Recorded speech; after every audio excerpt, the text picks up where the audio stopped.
افغان طالبان کی سپر کار کی خصوصیات کیا؟ 30 سے زائد انجینئرز کی ٹیم کا کارنامہ۔ افغان طالبان کی قیادت میں آٹو موبائل بنانے والی مقامی کمپنی اینٹاپ نے ملک میں مقامی سطح پر تیار کردہ پہلی سپر کار ماڈا 9 کی نقاب کشائی کر دی۔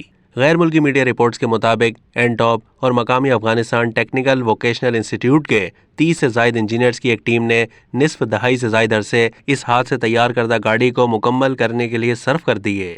اس گاڑی میں استعمال ہونے والا 4 سلنڈر انجن وہی طاقت رکھتا ہے جو ٹویوٹا کرولا کی ہوتی ہے۔ سوشل میڈیا پر وائرل ویڈیو سے معلوم ہوتا ہے کہ اس گاڑی کا انجن پیچھے کی جانب سے نصب کیا گیا ہے۔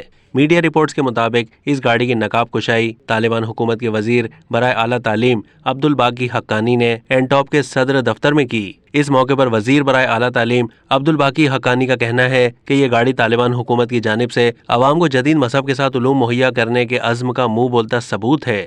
تاہم اینٹاپ کے سی ای او محمد ریاض احمدی کا کہنا ہے کہ جلد اس گاڑی کو عالمی منڈی میں پیش کیا جائے گا، لیکن اس سے پہلے ابتدائی طور پر اس گاڑی کو مقامی سطح پر آزمائش کے بعد افغانستان میں فروخت کے لیے پیش کیا جائے گا۔ تاہم ابھی اس کی لانچ کی تاریخ کا کوئی اعلان نہیں کیا گیا۔